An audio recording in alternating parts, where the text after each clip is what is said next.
my grandmother on my dad's side, her name was Helen Coleman. And of course, I didn't meet her until I met my dad, like all of that side of the family, my brother. And so I met them all at the same time, like when I was in like the 10th or 11th grade. And she was very interesting. She was very judgmental, not judgmental, but just very particular and just very, very critical. And they used to, when I met her, they said, oh, that's Helen with two L's. And she used to call everybody Miss Ann. Oh, Miss Ann. And I didn't know, my family, they never used that term. But Miss Ann, oh, well, hello, Miss Ann. And I was like, what does that mean? But it means like a snooty, light-skinned black person. And I was like, I don't know. Well, okay, Miss Ann. And it was just so interesting. It was a term that I had never heard. But yeah, she was very interesting. That Helen Coleman was, and I only got to know her a couple of years, so I didn't get to know her a lot.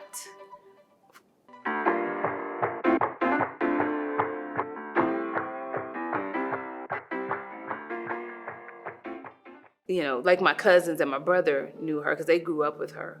But the little that I did learn from her is very interesting about how some things that you get are genetic, and just like some of my observation, I'm not as what would you call it?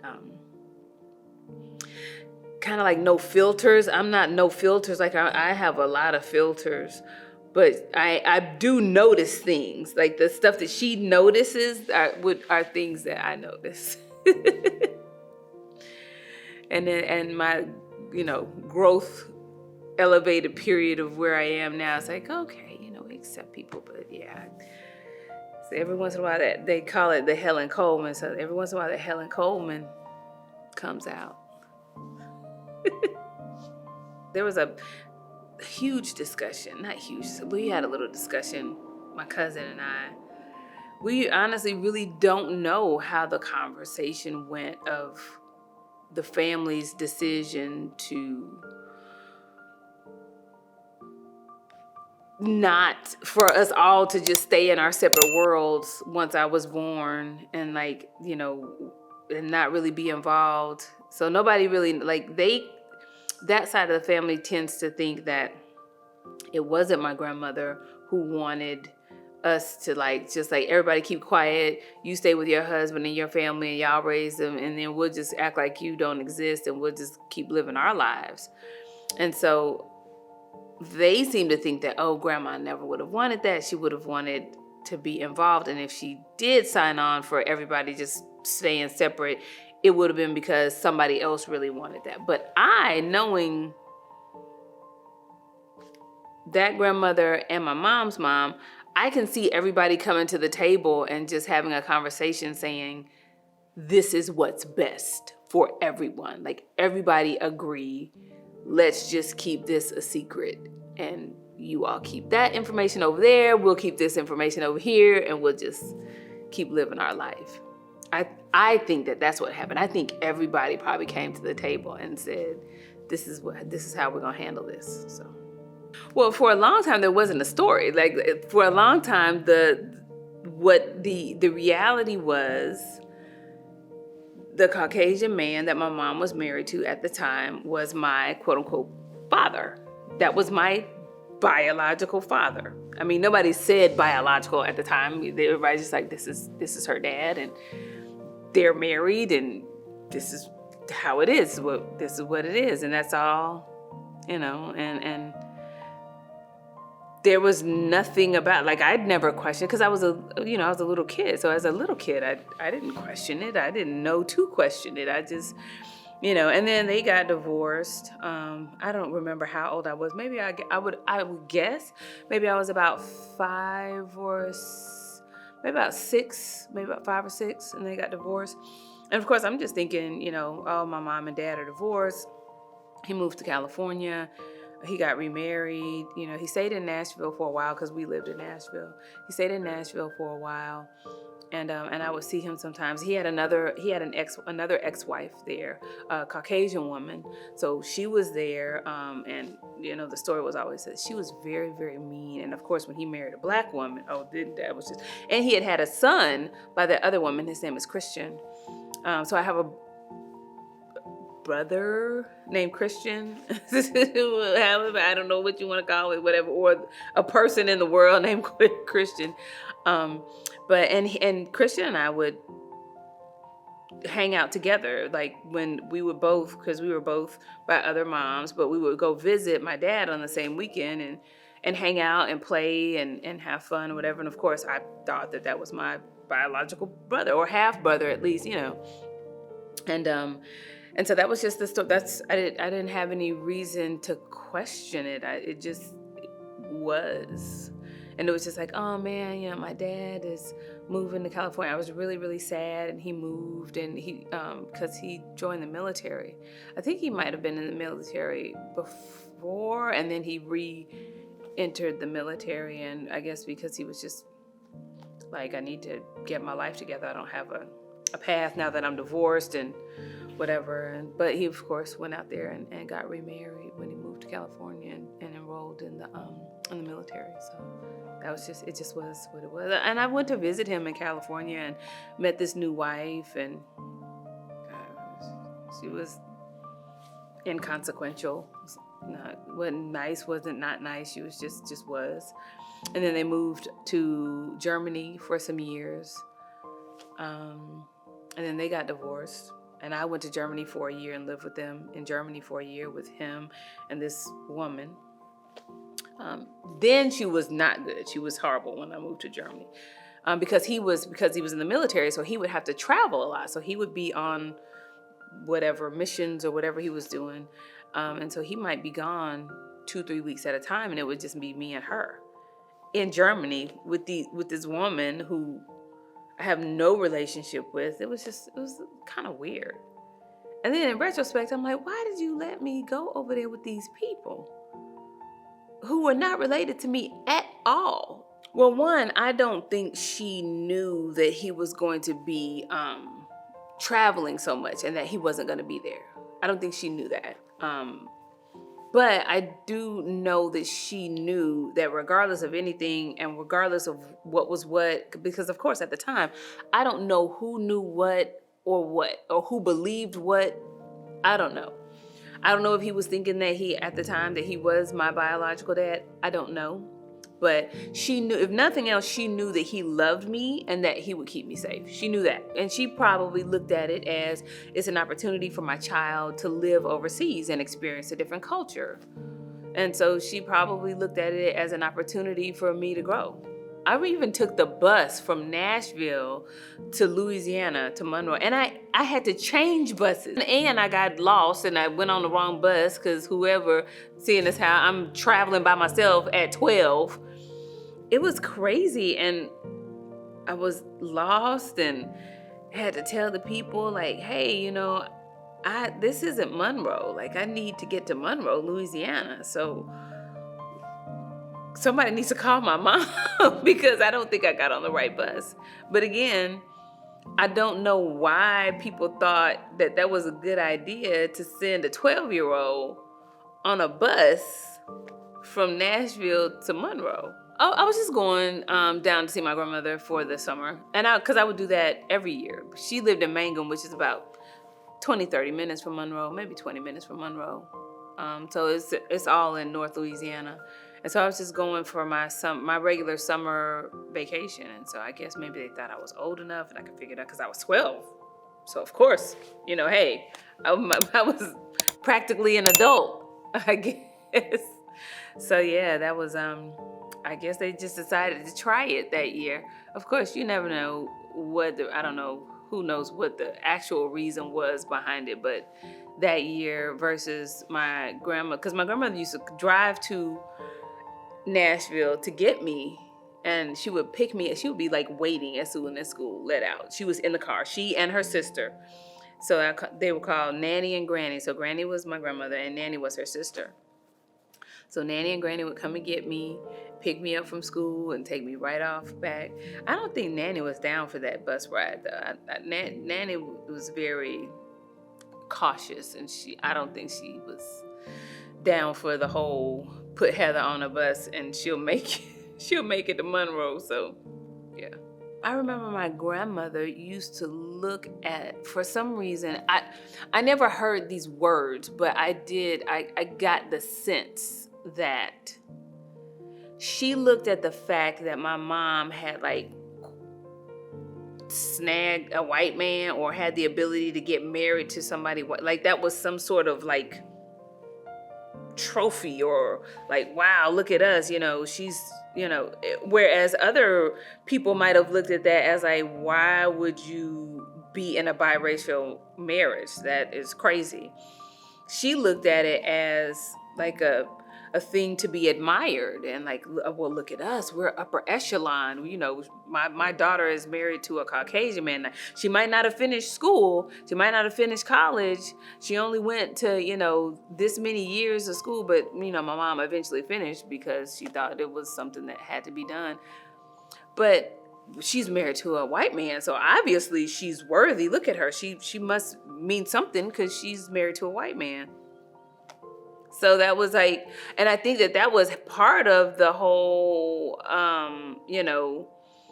let's not mess up this good white marriage over here with this, illegitimate baby. So let's everybody just keep it quiet. Everybody just be quiet. Like, nothing about me screamed biracial, period, as a baby. Like, if you look at my baby pictures, you wouldn't say, oh, look at that cute little biracial baby. You would just be like, oh, look at that cute little black girl. She's so cute. Who knows? Well, maybe they had a side conversation and he was like, hey, you know what? Look, I know this isn't my baby, but I love you and I want to be with you, and I've had indiscretions myself. And so let's just make this thing work, and we'll just keep it between us and we won't tell her. I don't know what conversation was it. Who knows? In retrospect, who knows? Or it might have been he never knew. Because according to my mom, he never knew. Until, of course, we had the whole big conversation and all of that. But according to her, who knows? But who knows? Who knows? When you have so many half-truths and different stories, you just don't know. They were already married, and we lived in Nashville, and they were kind of like on the outs because he had an affair with the neighbor across the street, who of course was also black. So he had an affair with, and this is of course I don't know who told me the story. It might have been my grandmother, it might have been her. But he had an affair with the neighbor across the street, right? And so and he was kind of known for, kind of dibbling and dabbling and whatever. So, which I mean, it's not, I don't know how, he wasn't that great of a guy. He wasn't. So when White Dad had the affair with the lady across the street, of course, she was black. And, according to the stories, he had a couple of little indiscretions. They were kind of on the outs. And the way the story was told to me was that my mom happened to be in the grocery store one day and ran into my biological bio dad, which she and bio dad had dated in undergrad. She was at Fisk and he was at Tennessee State. And so they had, they had dated in the past, so they knew each other. And we're in Nashville is very small, so everybody knows everybody in Nashville. So they happened to run into each other and like, hey, let's hang out. And one thing led to another, and boom, here I am. And that's how they, because she was already she was already in the headspace of, well, I might as well, because, who knows what's about to happen with my marriage. I might be about to be out, or he's going to do what he's going to do. Then I'm going to do what I want to do. And so here we have the situation. But then obviously, and again, I can really only guess and imagine what her thought process was regarding staying in the marriage, like once she knew that, because I don't, and again, this, I don't know this answer. I don't know if there was ever a question in her mind, like, is this my husband's child or is it, bio dad's child? I don't know if she ever questioned that or if she knew just based on, based on numbers and dates. Like, I don't know if she knew, like, I know that this is not his child. So I don't know that part. I don't, and as an adult, your mind knows logic and knows what I would be wondering. So I don't know if she thought about that, but if it were a case, or even if it were a case of she didn't really know, that was 9 months of pure panic. Like, what's gonna happen the day that I have this baby and this baby comes out black, all black, 100% black, just black? What's gonna happen that day? Like, what is gonna happen in the paternity room, the labor room where this person is born, and we're all standing there. And I don't know if it was a surprise to my grandmother. I don't know who it was a surprise to, or was it a surprise? Who knows? But just that wondering what is gonna happen that day. Like, I can only imagine. Like, even though like my ex-husband and I, the marriage fell apart after my son was born and I started to see who he really was when he had to handle responsibility. All that was trash. But my pregnancy, I will never deny that I had a wonderful pregnancy. My pregnancy was happy and, joyful, and I was pampered and taken care of. Now, I just wasn't taken care of the minute the baby came, but during my pregnancy, I had a wonderful pregnancy. I had no worries. It was just happy. But I would imagine that my mom's pregnancy was just every day, just like, what's going to happen on that day when she's born? What is going to happen? Am I going to be exposed as a fraud, or as a, or as a harlot, or as a whatever term people would want to use, to describe her? Or, is my husband going to leave me? How is this going to be a blemish on my family's reputation and my reputation? And what is this going to mean? And just imagine 9 months of that, of wondering and worrying. And that would be a lot to just keep to yourself. I would feel like you probably would need to talk to somebody. Like, you would have to be like, look, this is what I'm dealing with. Like, I just have to get it out to someone. So I would guess that she would have talked to someone. So I don't think she had any plans of anything ever being different than it was at that very moment. Like, her, me, and white dad, I think we were just gonna all grow up together and live together and be one big happy family, and years would go by and I would go to college and white dad would be there, and I think that was the vision. And it just didn't work out that way. But I think the initial vision was, everybody play their part. You stay over here, everybody play your part. So Coleman's stay over here and you all live your life, and you all won't be embarrassed because, they are also very, on the Helen Coleman side, like, appearances are important. Appearances are important. So I don't think it would have been a good look that, here we have this, but, it's a little bit different for the guy. It's always a little bit different for the man. So, but I think still, because it's Nashville, it's small. It's really small. So it's like, it's still appearances. And so I think that, everybody stay on your side, live your life, and we'll just all be happy until I think one day my bio dad was like, and the way the story was told to me was that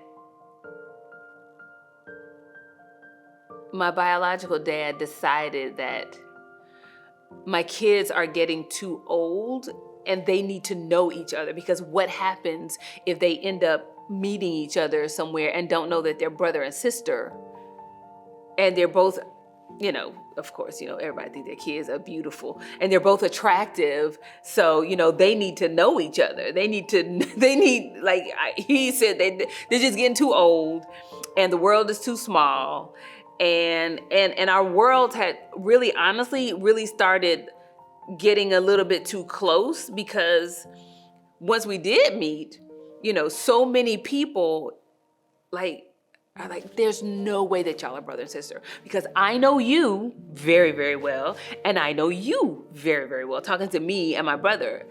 And they'd be like, no, there's no way, because I know both of you. And so there's no way that y'all are brother and sister. We're like, no, we are. I mean, we just found out, just like y'all just found out, but yeah, we just found out. But my bio dad was like, no, they need to know. Like, everybody needs to know, because it's just too, he's like, I don't want anything strange to happen. So that's when the decision was made. And he wanted us, I think more so than him wanting to meet me, I think more so he wanted that information out, which is a little weird, because I would, again, this is just how the story was told me. I don't know. People all, you know, I always know that there are so many stories behind the stories, and that even your understanding of the story might be different from his understanding, from her understanding of the story. So who knows? But that's how and why the decision was made to